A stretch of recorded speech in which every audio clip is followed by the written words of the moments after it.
माझ्या महाराष्ट्रातील बांधवांनो, भगिनींनो आणि मातांनो, नमस्कार. जय महाराष्ट्र. पुन्हा एकदा आपल्या भेटीला आलेलो आहे.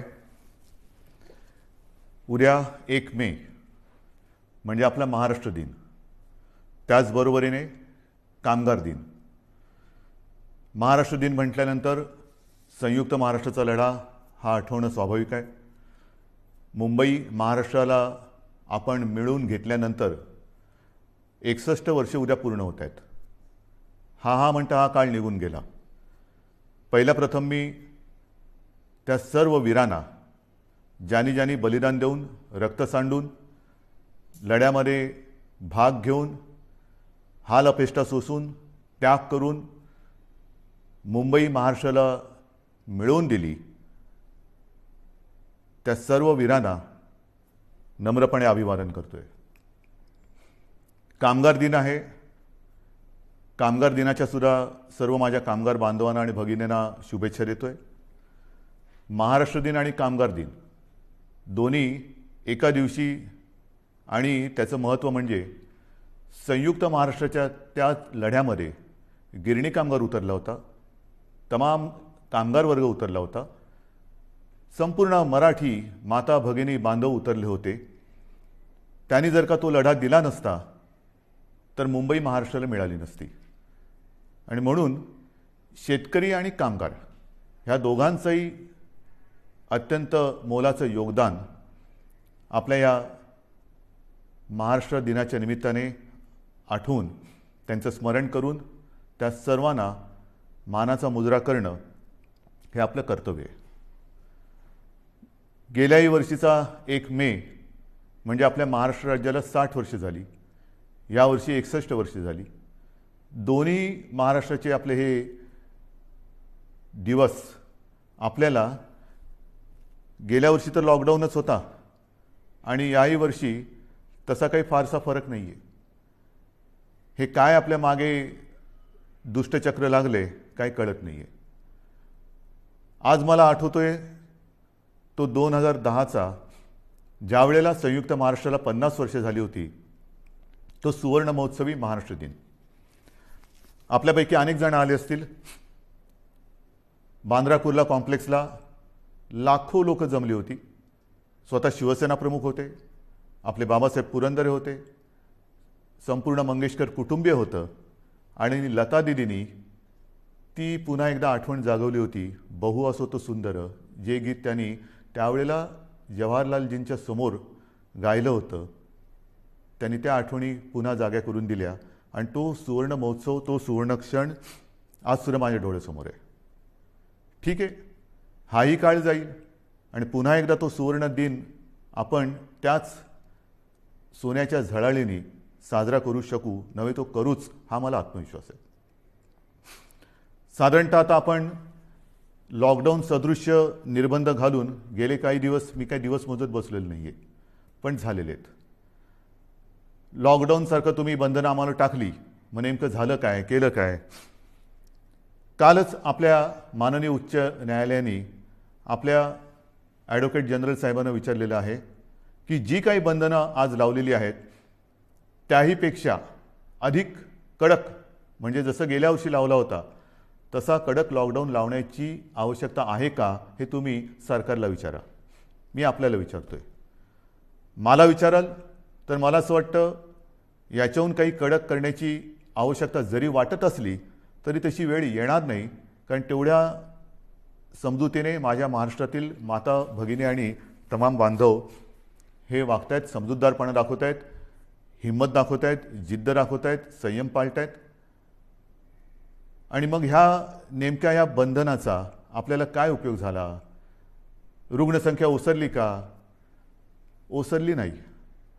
पण जी एक शक्यता वर्तवली जात होती की जसं आपण निर्बंध लावण्याच्या आधी ज्या पटीने आणि वेगाने रुग्णवाढ होत होती, ती रुग्णवाढ तशीच होत राहिली असती तर आजच्या दिवशी साधारणतः 9 ते 10 लाख रुग्ण हे आपल्या राज्यात, ज्याला ॲक्टिव्ह पेशंट, ॲक्टिव्ह रुग्ण ज्याला म्हणतो, ते असते. आपण जो संयम दाखवला, मी आपल्याला काही बंधनं घातली, अक्षरशः त्या दिवशी मलाही आपल्याला सांगणं जड जात होतं पण करू काय? मी बोललो आणि आपण माझं ऐकलं तसं नेहमीच आपण ऐकता आणि त्याच्यामुळे जी एक शक्यता होती 9.5-10 लाख ॲक्टिव्ह पेशंट आज आपल्या महाराष्ट्रात असू शकले असते, ती रुग्णवाढ, ती रुग्णसंख्या साधारणतः आपण आज 6-6.5 लाखापर्यंत स्थिरावून ठेवलेली आहे. अजूनही रुग्णवाढ उतारायला लागलेली नाही आहे, पण वाढ होत होती ती मात्र आपण थांबवलेली आहे, एक स्थिरावलेली आहे. तसं पाहिलं तर आज संपूर्ण देश कोरोनाच्या खतखत्या ज्वालामुखीच्या तोंडावरती आहे. आजच आपण ज्या पद्धतीने संयम दाखवतो आहोत, तो जर का दाखवला नसता तर आज महाराष्ट्राची अवस्था काय झाली असती ती कल्पनाही नको आणि विचारही नको. अजूनही काही काळ आपल्याला ही बंधनं पाळण्याची आवश्यकता आहे. मला माहिती आहे की ही बंधनं पाळणं लावणं सोपं आहे, पण पाळणं फार अवघड आहे. मी गेल्याही वेळेला म्हटलं होतं की नाईलाजाने आपली रोजी ही मंदावेल, पण मी रोटी थांबू देणार नाही. दुसरा एक प्रश्न असा येतो की काही जणांना असं वाटतं की इतरांनी काय काय केले त्याच्याप्रमाणे आपण केलं पाहिजे, केंद्राने काय केले त्याच्याप्रमाणे आपण केलं पाहिजे. असू शकतं, वाटू शकतं, वाटणं स्वाभाविक आहे. आणि कोणी खरंच आपल्याहून काही चांगल्या गोष्टी केल्या असतील तर त्यांचं अनुकरण करायला मला कधीही कमीपणा वाटणार नाही. जर का ते अनुकरण करून माझ्या राज्याचं हित त्याच्यात साधलं जात असेल तर मी कोणाचंही अनुकरण करायला तयार आहे. मात्र हा सल्ला देताना खरंच आपल्या सरकारने काय केलेलं आहे हे सुद्धा आपण जाणून घेणं फार गरजेचं आहे, फार महत्त्वाचं आहे. म्हणून मी आपल्यासमोर पुन्हा एकदा गेल्या वर्षी काय आपली परिस्थिती होती, आरोग्य सुविधा काय होत्या आणि ह्या बंधनाच्या काळामध्ये आपण काय करतो आहोत, काय केले हे सांगतोय. आपल्याला आठवत असेल की जेव्हा आपल्या राज्यात गेल्या वर्षी मार्चमध्ये कोविडनी शिरकाव केला, कोरोनाने शिरकाव केला, तेव्हा आपल्या राज्यामध्ये फक्त 2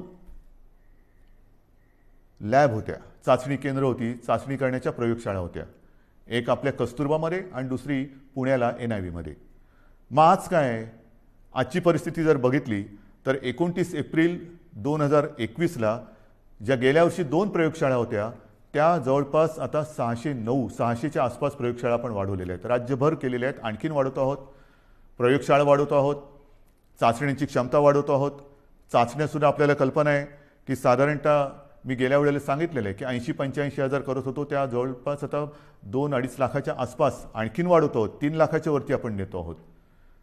तर ह्या गोष्टी आपण करतो आहोत. म्हणजे लॉकडाऊनसारखं करून हातावर हात बांधून म्हणजे लॉकडाऊन बाहेर केल्याने हात पण लॉक करून बसले असं नाही आहे. आपण हातपाय हलवतो आहोत, आरोग्य सुविधा वाढवतो आहोत. जशी ह्या RT-PCR चाचण्यांच्या प्रयोगशाळांची मी तुम्हाला संख्या सांगितली, तशीच कोविड सेंटर्स, जी जम्बो सेंटर्स आपण उभारलेली आहेत, काही फील्ड हॉस्पिटल केली, काही ठिकाणी एक आपत्कालीन म्हणून हॉस्पिटलची उभारणी केली, काही ठिकाणी तर आपण हॉटेलमध्ये प्राथमिक स्वरूपाची हॉस्पिटल्स निर्माण केलेली आहे. आणि अशी जर का संख्या पाहिली तर जूनमध्ये ही साधारणतः 2665 होती गेल्या जूनमध्ये.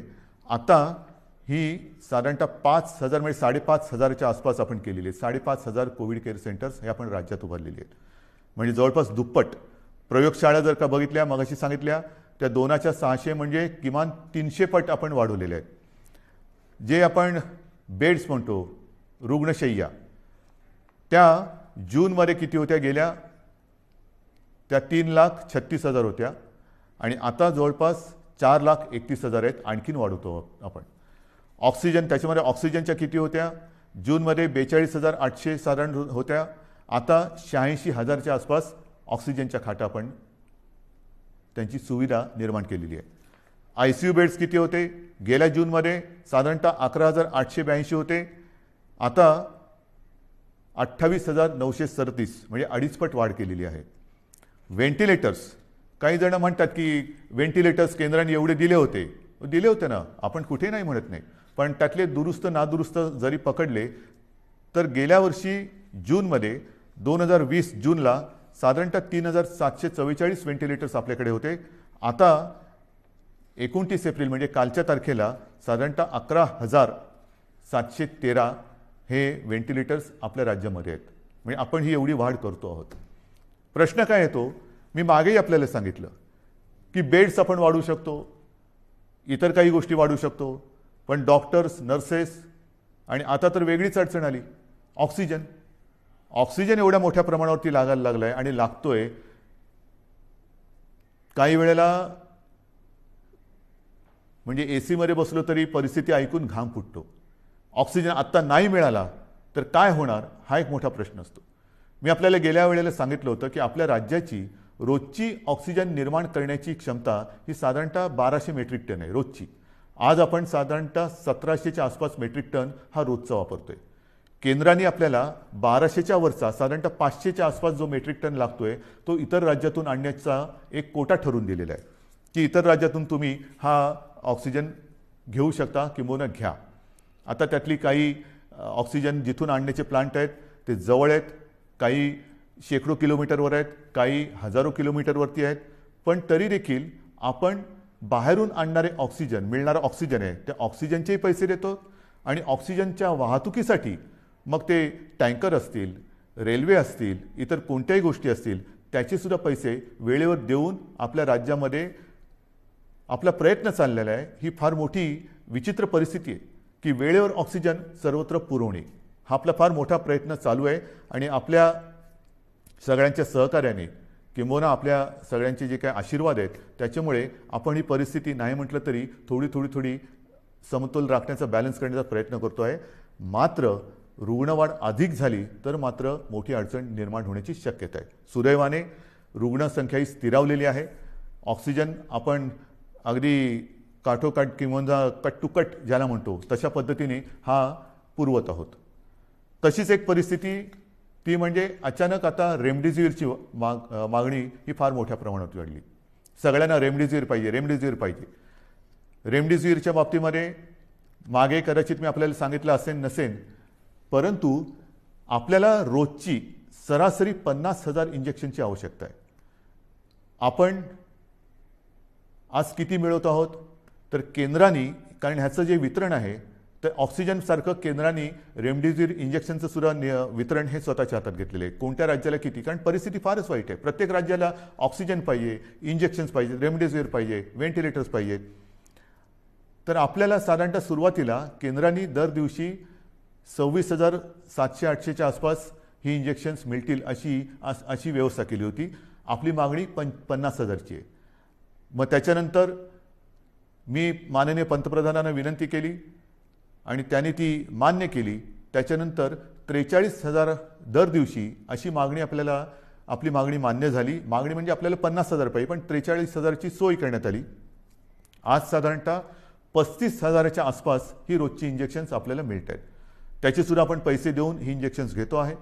मात्र ही इंजेक्शन्स पुरवत असताना एक गोष्ट मात्र मी राज्यातील तमाम जे कोविड केअर सेंटर्स आणि कोविडच्या हॉस्पिटलमध्ये काम करणारे डॉक्टर्स आहेत त्यांनाही सांगतोय आणि रुग्णांनाही सांगतोय, त्यांच्या नातेवाईकांनी सांगतोय की नीट लक्षात घ्या, WHO किंबहुना आपल्या टास्क फोर्सनी आणि केंद्राच्या डॉक्टर्सनी सुद्धा, तज्ज्ञांनी सुद्धा आपल्याला एक सावधानतेचा इशारा दिलेला आहे.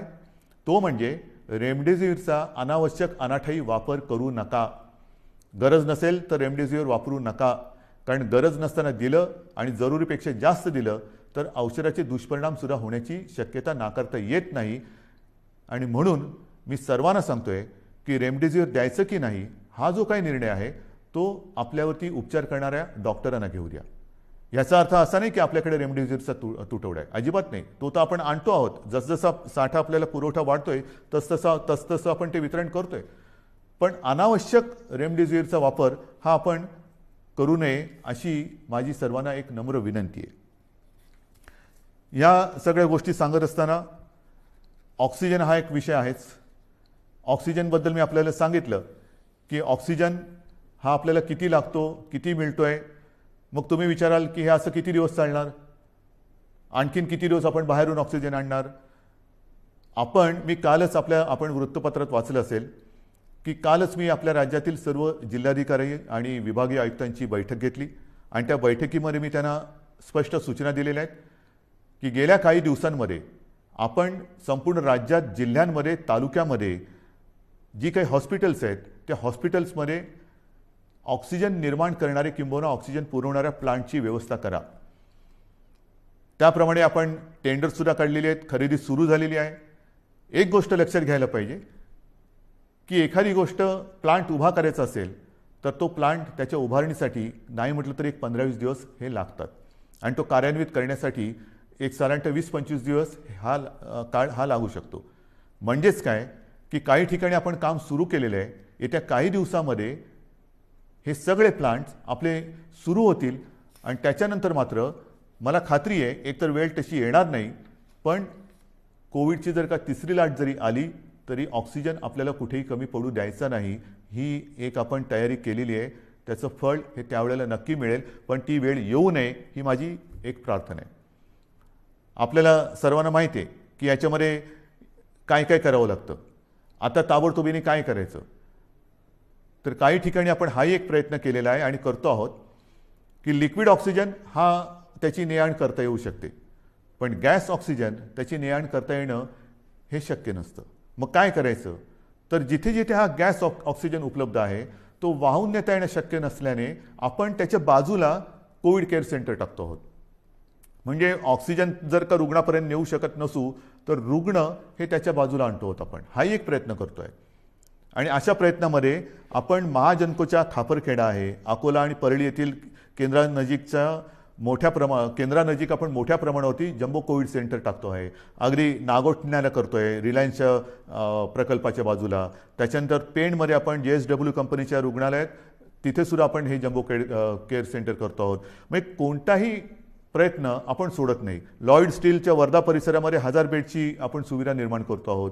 कुठेही आपण सोडत नाही आहोत. त्याचबरोबर ऑक्सिजन कॉन्सन्ट्रेटर मोठ्या प्रमाणात आपण प्राप्त करण्याचा प्रयत्न करतो. सुरुवातही झालेली आहे. सुमारे 250 PSA ऑक्सिजन प्लांट 350 त्याच्यात 10 सुमारे केंद्राने दिलेले आहेत. एक 10च्या आसपास हे प्लांट आपल्याला केंद्र सरकारने दिलेत, पण राज्य सरकार आपल्या माध्यमातून आपल्या खर्चाने सुमारे 250 PSA ऑक्सिजन प्लांट हे लावतो आहोत आणि येत्या काही दिवसात हे कार्यान्वित होतील. चाचण्यांची सुद्धा मी तुम्हाला परिस्थिती सांगितलेली आहे की रोज सुमारे 2.5 लाख चाचण्या आपण करतो आहोत. त्या आणखीन 3 लाखाच्या वरती आपण जाणार आहोत. याच्यामध्ये सुद्धा सुमारे 60%च्या आसपास 60 ते 70% या RT-PCR आहेत आणि उरलेल्या ह्या रॅपिड अँटीजेन टेस्ट आहेत. म्हणजे आपण सर्वतोपरी प्रयत्न करतो. पण होतंय काय की काही वेळेला ह्या सगळ्या गोष्टी करत असताना गेलं वर्ष हे एवढं ताणतणावाचं गेलेलं आहे आणि तो ताणतणाव कमी होण्याच्या ऐवजी आणखीन वाढलेला आहे. म्हणजे गेलं वर्षभर आपली संपूर्ण आरोग्य यंत्रणा, मग ती आपली डॉक्टर्स वगैरे सगळी मंडळी आली आणि यंत्रसामुग्रीसुद्धा ही एक क्षणसुद्धा उसंत न घेता ही चालते. मग ते ऑक्सिजन प्लांट चालू आहेत, AC चालू आहेत, व्हेंटिलेटर चालू आहेत, सगळ्याच काही गोष्टी चालू आहेत आणि ह्या सगळ्या गोष्टी त्यासुद्धा ताण किती सहन करणार. मग आपण पाहिलं असाल की गेल्या काही दिवसामध्ये काही ठिकाणी दुर्घटना घडत आहेत. नाशिकला ऑक्सिजन प्लांटमध्ये लिकेज झालं. त्याच्यानंतर विरारच्या इकडे AC ब्लास्ट झाला, तिकडे ऑक्सिजन होता, त्यांनी एवढा भडका घेतला की हालचाल करायला वेळ मिळाली नाही. अशा काही दुर्घटना ह्या घडताना दिसत आहेत. आणि मग पंचायत अशी होते की स्वतःच्या जीवाचा विचार न करता जीवावर उदार होऊन जे सगळे आपले कर्मचारी आहेत, डॉक्टर्स, नर्सेस, वॉर्ड बॉयज सगळे हे हताश होऊन जातात. म्हणजे मी नाशिकची दुर्घटना झाल्यानंतर दुसऱ्या दिवशी तिथल्या सर्व कर्मचाऱ्यांशी झूम कॉन्फरन्स केली. अक्षरशः तुम्हाला सांगतो काही जण माझ्याशी बोलताना रडायला लागले होते की आम्हाला बघवत नव्हतं ते दृश्य की समोर ज्यांच्यासाठी आम्ही पूर्ण आटोकाट प्रयत्न करून जीव वाचवण्याचा प्रयत्न करतो ते रुग्ण ऑक्सिजनची गळती झाल्यामुळे तळमळताना आम्हाला पाहवत नव्हतं. काय करू शकतो. ह्या अशा दुर्घटना. त्याच्यानंतर परभणीमध्ये ऑक्सिजनच्या लाईनवरतीच तिकडे वादळी वारं सुटलं आणि ऑक्सिजनच्या लाईनवरतीच झाडाची फांदी पडली. दुर्घटना झाली नाही हे नशीब, पण अशा काही अकल्पित घटना ह्या सुद्धा घडत आहेत. आणि म्हणून मी याही सूचना दिलेल्या आहेत. एक तर ज्या जम्बो कोविड सेंटरची आपण उभारणी केलेली आहे, ज्याला आपण फील्ड हॉस्पिटल्स म्हणू, जी तात्पुरत्या स्वरूपाची, त्याला सुद्धा आता काही ठिकाणी 1 वर्ष होत आलं. आता पावसाळा तोंडावर आलेला आहे. अतिवृष्टी होणार, सततवृष्टी होणार, वादळ येणार, विजा कडाडणार, मग कुठे पूर येईल, पाणी घुसेल. म्हणून मी ह्या सगळ्यांना सांगितलेलं आहे की एक तर जी अशी जम्बो कोविड केअर सेंटर्स उभारलेली आहेत त्याचं स्ट्रक्चरल ऑडिट करा, फायर ऑडिट करा, एक मजबूत आहे की नाही बघा. नवीन उभारताना पाणी जाणार नाही, पाणी साचणार नाही, पाणी आतमध्ये येणार नाही, कुठे आग लागणार नाही, ऑक्सिजनची गळती होणार नाही. ज्या ज्या काही गोष्टी घडू शकण्याची एक शक्यता आहे, दुर्घटना ज्याच्यामुळे घडू शकते, ह्या टाळण्याचा आटोकाट प्रयत्न करा. आणि हा आटोकाट प्रयत्न करताना ठीक आहे, ज्याची कामं जो तो करेल, फायर ऑडिट करण्याचं काम तो हा मुक करेल, ह्याचं काम तमुक करेल, पण आता आपल्याला एक कुटुंब म्हणून, एक टीम म्हणून काम करायचं आहे. जरी एखादी गोष्ट आपल्या लक्षात आली काम करताना की इकडे काहीतरी गडबड आहे, इकडे काहीतरी होऊ शकतं, तर तात्काळ आपल्या वरिष्ठांच्या ते लक्षात आणून द्या. की येता जाताना वाटलं की अरे काहीतरी बरोबर नाही आहे, ह्यानी मोठं काहीतरी घडू शकतं. ज्याप्रमाणे भंडाऱ्याला त्या लहान मुलांच्या हॉस्पिटलमध्ये आग लागली, त्यांचं ते उपकरण पेटलं. तर अशा काही गोष्टी जर का आपल्याला वाटल्या तर कृपा करून मी सर्व ह्या क्षेत्रात काम करणाऱ्यांना सांगतोय की आपल्याला कुठे काही वाटलं तर ते ताबडतोब सुधारण्यासाठी आपल्या वरिष्ठांना कळवा. या गोष्टी आपल्याला आता कराव्या लागतील, बघाव्या लागणार आहेत. जसं ही एक व्यवस्था आपण केली, तशीच मी ह्या निर्बंधाची घोषणा करताना आपल्याला मगाशी जे बोललो की रोजी कदाचित मंदावेल पण रोटी थांबू देणार नाही. आणि मग या निर्बंधाच्या काळासाठी आपण सुमारे 5,500 कोटी, सुमारे 5,500 कोटी एवढ्या रकमेचं एक प्रचलित शब्द आहे पॅकेज, एक पॅकेज जाहीर केलं. मग पॅकेज जाहीर केलं, पुढे काय झालं? जाहीर केल्यानंतर तसंच झालं का नुसतं जाहीर केलं आणि थांबलं? नाही आहे, तसं नाही आहे. आपल्याला कल्पना आहे की सुरुवातीला आपण जी शिवभोजन थाळी 10 रुपयात सुरू केली गोरगरिबांचं पोट भरायला, ती या कोविड काळामध्ये गेले वर्षभर 5 रुपयांनी केली होती. आता पुढचे 2 महिने आपण ती मोफत देतो आहोत. आणि मग गेल्या काही दिवसात जेव्हापासून ही मोफतची घोषणा केली त्याच्यानंतर 15 लाखाहून अधिक मी म्हणेन आपल्या नागरिकांना ज्यांचं अन्न किंवा ज्यांचं जेवण ह्या शिवभोजनवरती आहे त्यांना आपण त्याचं नाही म्हटलं तरी एक लाभ देऊ शकलो. किमान 15 लाखाहून अधिक नागरिकांना ह्याचा एक शिवभोजनचा त्यांनी स्वाद घेतलेला आहे. आत्तापर्यंत एकूण जर का बघितलं तर 3,94,00,000 म्हणजे जवळपास 4 कोटी लोकांना ह्याचा लाभ झालेला आहे आत्तापर्यंत पूर्ण वर्षामध्ये. आणि आपल्या राज्यात सुमारे 890 शिवभोजन केंद्र सुरू झालेली आहेत. तसंच संजय गांधी निराधार, श्रावणबाळ, वृद्धापकाळ वेतन, विधवा निवृत्ती वेतन व दिव्यांग निवृत्ती वेतन याच्यात 35 लाख लाभार्थींना एप्रिल व मे या 2 महिन्यांचे प्रति महिना 1,000 प्रमाणे 2 महिन्यांचे अर्थसहाय्य देण्यासाठी आपण 1,428 कोटी निधी वितरित केलेला आहे. 1,428 कोटी. 7 कोटी लाभार्थींना, ज्यांना आपण म्हटलं होतं की मोफत गहू आणि तांदूळ, तर 7 कोटी लाभार्थींना मोफत गहू तांदूळ वाटप सुरू झालेलं आहे. त्याच्यात सुमारे 6,240 मेट्रिक टन गहू आणि 4,817 मेट्रिक टन तांदूळ हा आतापर्यंत वितरित केला गेलेला आहे. महाराष्ट्रामध्ये इमारत व इतर बांधकाम कामगार आहेत, त्या कामगार मंडळाच्या स्वतःच्या निधीमधून प्रत्येकी 1,500 रुपये अर्थसहाय्य करण्याची आपण घोषणा केली होती. आत्तापर्यंत 13 लाखापैकी सुमारे 9,17,000 कामगारांच्या खात्यात त्यांच्या पैसे जमा झालेले आहेत. घरेलू कामगारांसाठी कल्याणकारी सहाय्य देण्यासाठी 50 कोटी रुपये निधी वितरित झालेला आहे. नगर विकास विभागाकडून फेरीवाल्यांसाठी सुद्धा जी एक आपण योजना जाहीर केलेली आहे, 1,500 रुपये जी फेरीवाल्यांना आपण आर्थिक मदत करतोय नोंदणीकृत, त्याची सुद्धा कार्यवाही सुरू झालेली आहे. आदिवासी कुटुंबांना साधारणतः 11.5 लाख लाभार्थी आहेत. त्याच्यामध्ये त्यांना प्रति कुटुंब 2,000 हे आपण खावटी चा लाभ जो देण्याची योजना जाहीर केली, त्याच्यात सुद्धा कार्यवाही सुरू झालेली आहे. म्हणजे आपण कुठेही गप्प बसलेलो नाही आहोत. ऑक्सिजन करतोय, रेमडेसिवीर मिळवतोय, रुग्णसंख्या लक्षात घेऊन सुविधा वाढवतो आहोत. जी मदत केलेली जाहीर त्याची सुद्धा आपण अंमलबजावणी करतो. कुठेही आपण कमी पडत नाही आणि ते कमी पडू देणार नाही. त्याचप्रमाणे जो जगाचा अनुभव आहे, त्या जगाच्या अनुभवापासून आपण वेगळा अनुभव घेऊ शकणार नाही याची आपल्याला सर्वांना कल्पना आहे. म्हणजे काय की संपूर्ण जगात लाटांमागून लाटा येत आहेत. पहिली लाट झाली, दुसरी लाट झाली, तिसरी लाट, चौथी लाट. किती लाटा येणार, आपल्यावरती किती प्रयत्न आपण कसोशीने करतोय त्याच्यावरती ते अवलंबून राहणार आहे. पहिली लाट येऊन गेली, दुसरी लाट ही आत्ता आपण अनुभवतो आहोत. ब्रिटननी दुसरी लाट अनुभवलेली आहे, आता तिकडे थोडी शांतता आलेली आहे. पण तिसरी लाट येणारच नाही असं कोणी खात्रीपूर्वक सांगू शकत नाही. किंबहुना आता तज्ज्ञ म्हणायला लागलेले आहेत की तिसरी लाट ही सुद्धा येणार आहे. मग आत्तापासून आपण तिसऱ्या लाटेच्याही संकटाला तोंड देण्याची तयारी ही सुरू केलेली आहे.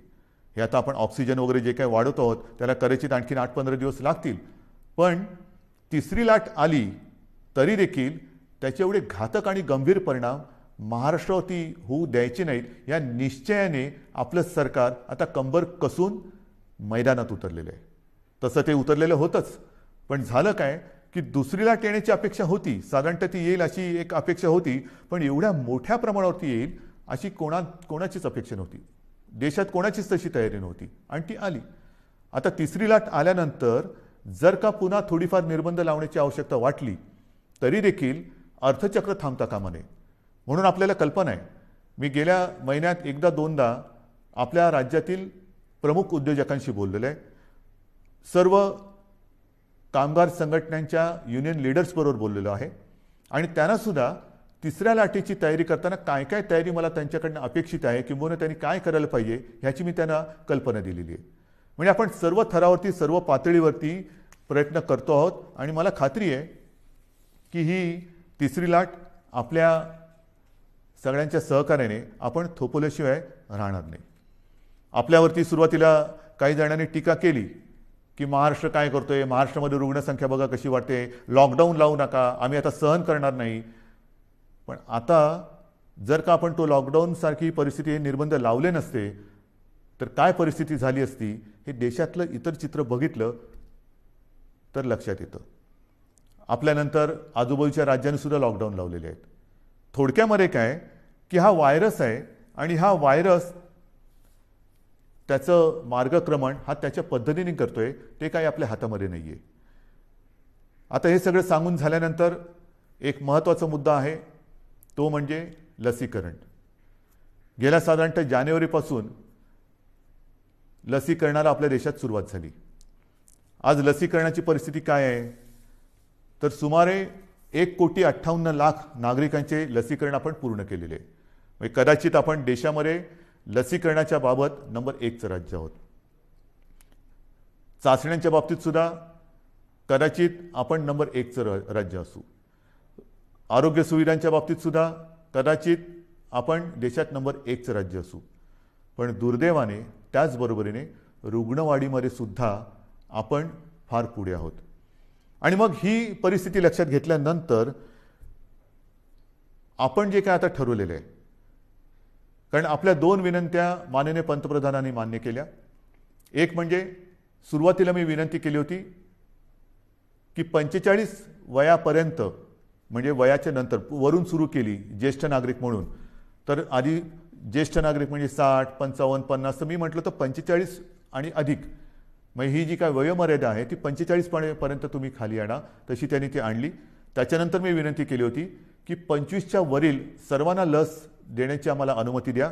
ती तर त्यांनी 18 सुरू केली. त्याच्याबद्दल मी माननीय पंतप्रधानांचे धन्यवाद मानलेलेच आहे, त्यांना त्यांचे आभार मानलेले आहेत, धन्यवाद दिलेले आहेत. आता 1 मे पासून 18 ते 44 या वयोगटातील नागरिकांची लसीकरणाची जबाबदारी केंद्र सरकारने आपल्यावर टाकलेली आहे आणि आपण ती समर्थपणाने पेललेली आहे. 18 ते 44 या वयोगटात सुमारे 6 कोटी नागरिक हे आपल्या राज्यामध्ये आहेत. सुमारे 6 कोटी, म्हणजे 6 कोटी, आणि जर का त्यांना त्यांना 2 डोस द्यावे लागतात, म्हणजे 6 कोटी अधिक 6 कोटी 12 कोटी डोसेस हे आपल्याला लागणार आहेत. 12 कोटी डोसेस कसे आणणार, पैसे कुठून आणणार? आर्थिक चणचण आहे. आर्थिक चणचण आहे, जरूर आहे, पण आपल्याला शेवटी जीव महत्त्वाचा आहे. माझा प्रत्येक नागरिक, त्याचा जीव मुख्यमंत्री म्हणून मला आणि आपल्या महाविकास आघाडीच्या सरकारला महत्त्वाचं आहे. आणि मग हे एकदा ठरवल्यानंतर 12 कोटी डोसेस जी काय किंमत असेल ती किंमत एक रकमी एका चेकने देऊन आपण ही संपूर्ण लस घेण्याची तयारी आणि आपली क्षमता ही ठेवलेली आहे. जर आज आपल्याला 12 कोटी डोसेस मिळत असतील तर त्याची सर्व किंमत, त्याची जे काय पैसे असतील ते एक रकमी एका चेकने देऊन हे आपण घेण्याची तयारी ठेवलेली आहे. ती एवढ्यासाठी की कोणत्याही परिस्थितीत आपल्याला ह्या संकटातून बाहेर पडायचं आहे. ही आपली ताकद आहे, ही आपली क्षमता आहे आणि ही ताकद ही तुमच्याच आशीर्वादाची ताकद आहे. ही काय आम्ही इकडून तिकडून नाही आणलेली. पण होतंय असं की ज्याप्रमाणे रेमडेसिवीर आहे, ऑक्सिजन आहे, त्याचप्रमाणे या लसीचा सुद्धा एक पुरवठा त्याला मर्यादा आहे. ज्या लस उत्पादकांशी आम्ही बोलतो आहोत, आज तरी आपल्या देशामध्ये 2च लस उत्पादक आहेत. एक सिरम पुण्याला आहे आणि भारत बायोटेक आहे. या दोघांशी आपण बोलतोय. तिसरी स्पुटनिक ही येणार म्हणतात, त्यांच्याशी आपण बोलतोय. ज्या ज्या कंपन्या ज्यांना परवानगी मिळेल त्या सर्वांशी आपण बोलणार आहोत किंबहुना बोलतो आहोत. पण तूर्त तरी आज ह्या 2 कंपन्या ज्या प्रमुख आहेत त्या दोघांची उत्पादन क्षमता लक्षात घेतली तर आपल्याला हा जो काय साठा आहे, हा जो काय पुरवठा आहे तो परत केंद्राने ठरवून दिलेला आहे. आणि कालच पत्र आले की या मे महिन्यामध्ये आपल्याला सुमारे 18 लाख आणि काहीतरी लसचे डोस हे मिळणार आहेत. हे 18 ते 44. माझी अपेक्षा आहे की या व्यतिरिक्त 45 वर्षाचा जो साठा आहे, पुरवठा आहे, तो नियमितपणाने केंद्र सरकार आपल्याला करत राहील. पण 18 ते 44 काही जणांचा असा गैरसमज कदाचित झाला असेल की केंद्र सरकार 18 ते 44 वयोगटातील नागरिकांचं सुद्धा लसीकरण मोफत करत आहे. मला असं वाटतं की त्यांनी थोडी माहिती घेण्याची गरज आहे. केंद्राने स्पष्ट निर्देश तसे दिलेले आहेत की जी काही लस उत्पादित होते त्याच्यामध्ये 50% हे केंद्र सरकार घेणार आहे आणि उरलेल्या 50%मध्ये इतर सर्व राज्य, त्याच्यामध्ये काही उद्योग समूह आणि खाजगी हॉस्पिटल्स यांच्यासाठी हा 50% साठा किंवा जो काही कोटा आहे तो त्यांनी विभागून दिलेला आहे. मग आपली तयारी तर 12 कोटी डोस घ्यायची आहे. आपल्याला मिळतात किती? या महिन्यात 18 लाख. आज आपल्याकडे 3 लाख आलेले आहेत. 3 लाख आज आलेले आहेत. 18 लाख ह्या महिन्यात मिळतील सांगितलेलं आहे. तारीख अजून मिळालेली नाही आहे. पण आता आपल्याला थांबता नाही येणार, अजिबात थांबून चालणार नाही. कारण या संकटातून बाहेर पडायचं असेल तर ज्याप्रमाणे ब्रिटनने केलं, त्यांनी त्यांच्या लोकसंख्येतला एक मोठा टक्का हा लसीचा पहिला डोस देऊन सुरक्षित केलेला आहे. आपल्याला सुद्धा त्याचप्रमाणे जावं लागेल. लस जशी मिळेल, जशी उपलब्ध होईल तशी ती घेऊन आपल्याला आपल्या नागरिकांना ती दिलीच पाहिजे आणि ते आपलं सरकार दिल्याशिवाय राहणार नाही. आणि म्हणून मी आपल्याला एक विनंती करायला आज मुद्दामून आपल्यासमोर आलेलं आहे. उद्यापासून आपण 18 ते 44 या वयोगटातील नागरिकांचं लसीकरण हे जसजसं आपल्याला लसीचा पुरवठा मिळतोय तसतसं सुरू करतो आहे. 18 म्हटल्यानंतर युवा आलाच आणि युवा आला म्हटल्यानंतर उत्साह आलाच. काल सुद्धा आपण पाहिलं असेल की कोविन ॲप हे कोसळलं. जसं गेल्या वेळेला सुद्धा लसीकरण सुरू केलं आणि ते ॲप क्रॅश झालं, तसंच काल हे ॲप क्रॅश झालं. होणार, हे काही दिवस होणार. जोपर्यंत हे मार्गी लागत नाही तोपर्यंत ह्या थोड्या गोष्टी होणार आणि त्या होऊ नयेत म्हणून आज मी पुन्हा एकदा माननीय पंतप्रधानांना विनंती केलेली आहे, पत्र पाठवलेलं आहे की एक तर आपण केंद्र म्हणून प्रत्येक राज्यासाठी एक वेगळं ॲप तयार करून ते आपल्या मुख्य ॲपला जोडा किंवा सर्व राज्यांना त्यांची ॲप तयार करण्याची परवानगी द्या की प्रत्येक राज्य आपला ॲप तयार करेल आणि ती ॲप आपल्या मुख्य ॲपबरोबर जोडली जातील. आता हे झालं तर सुविधा अधिक वाढेल, लसीकरण त्याचं नोंदणी हे अधिक सुरळीत होईल. परंतु हे जोपर्यंत होत नाही तोपर्यंत आज जसं आपण संयम दाखवत आहात तसाच संयम हा उद्यापासून आपल्याला दाखवावा लागेल. ॲपवरती नोंदणी करून ज्यांचं लसीकरण जिथे जिथे असेल त्यांना त्याच्याप्रमाणे माहिती मिळेल की कुठे आपण जायचं आहे, कधी जायचं आहे हे आपल्याला त्या ॲपवरनं कळेल आणि त्याचप्रमाणे आपण त्या केंद्रावरती जा. महत्त्वाची सूचना आहे ही. ह्याचं कारण असं की आपण फोटो बघतो आहोत. लसीचा पुरवठा फार मर्यादित आहे. लस उत्पादन हे आज मर्यादित क्षमतेमध्ये होत आहे. साधारणतः जून जुलैपासून ही क्षमता वाढेल अशी आपल्याला माहिती मिळालेली आहे आणि तोपर्यंत लसीकरण केंद्रावरती गर्दी करणं ही हितावह नाही आहे. कारण जी झुंबड तिकडे उडताना दिसते, मी साहजिक आहे, मी समजू शकतो. आपल्याला सर्वांनाच बंधनाचा नाही म्हटलं तरी उभं आलेलं आहे, कंटाळा आलेला आहे आणि ज्या बातम्या आपण पाहतो आहोत, बघतो आहोत, त्या बघितल्यानंतर मन सुन्न होऊन जातं, विषण्ण होऊन जातं की काय चाललेलं आहे, कसं करायचं, काय म्हणजे नाही म्हटलं तरी या कोविडची दहशत आहे. तर त्या दहशतीतून बाहेर पडण्यासाठी, भीतीतून बाहेर पडण्यासाठी लसीकरण केंद्रावरती गर्दी करून काही होणार नाही. आपल्याकडे लसीचा साठा ज्याप्रमाणे येतोय त्याचप्रमाणे तो दिला जाणार आहे. एक लक्षात घ्या, उद्यापासून 18 ते 44 या वयोगटातील नागरिकांचं लसीकरण जे सुरू होते, उद्या पहिली लस दिली जाणार आहे, शेवटची नाही. माझं वचन आहे जे मी तुम्हाला सांगितलेलं आहे की हे आपलं सरकार आहे. 18 ते 44 वयोगटातील नागरिकांची जबाबदारी जी लसीकरणाची केंद्राने राज्यावरती दिलेली आहे ती पूर्णपणे पेलायला आपलं सरकार समर्थ आहे. त्याची तयारी ही आपण पूर्ण केलेली आहे. 18 ते 44 आणि त्याच्यानंतर केंद्राकडून जो काही पुरवठा येतोय 45 आणि अधिक, ह्या दोन्ही म्हणजे तमाम सर्व वयोगटातील 18 पासून पुढे नागरिकांच्या लसीकरणाची सोय हे आपण करतो आहोत. सुरुवातीला थोडीशी एक ती शिस्त येईपर्यंत आपल्याला वाटेल की गोंधळ उडतोय, पण तो गोंधळ उडू नये म्हणून कुठेही गर्दी करू नका. काही ठिकाणी मला तर आता अशी भीती वाटायला लागलेली आहे की ही लसीकरण केंद्रसुद्धा लसीकरण केंद्राच्या ऐवजी कोविड प्रसारक मंडळ होतात की काय. तर तसं कृपा करून करू नका.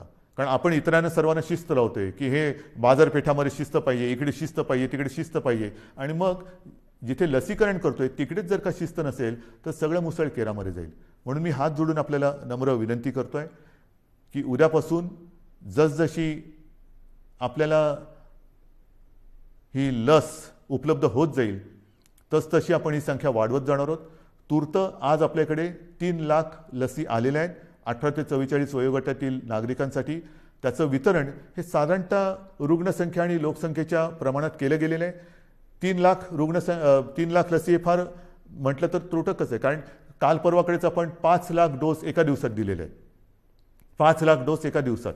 आपली क्षमता ही आपण 10 लाखापर्यंत पण नेऊ शकू. जर का आपल्याला 1.5-2 कोटी किंबहुना त्याहून अधिक डोस जर का मिळत गेले महिन्याचे, तर आपण दिवस रात्र मेहनत करू आणि लवकरात लवकर महाराष्ट्र या संकटातून बाहेर काढू. ही झाली आपली क्षमता, पण मर्यादा ही येणाऱ्या पुरवठ्यावरती अवलंबून आहे.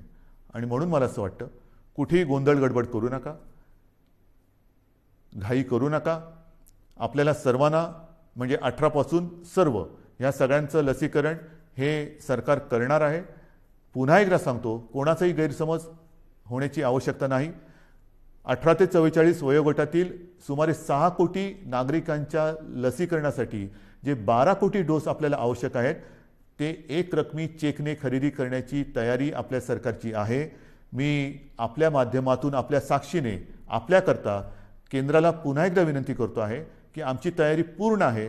कृपा करून आपण ह्यामध्ये लक्ष घालून आम्हाला लवकरात लवकर जास्तीत जास्त लसचा पुरवठा उपलब्ध करून दिलात, लसचा साठा उपलब्ध करून दिलात, तर महाराष्ट्र हे नेहमी चांगल्या बाबतीमध्ये नंबर 1 वर राहिलेलं आहे. लसीकरणामध्ये सुद्धा आजसुद्धा नंबर 1 वर आहे. लवकरात लवकर आम्ही ह्या कोविडच्या संकटावरती मात करून दाखवल्याशिवाय राहणार नाही, हा आत्मविश्वास मला आहे.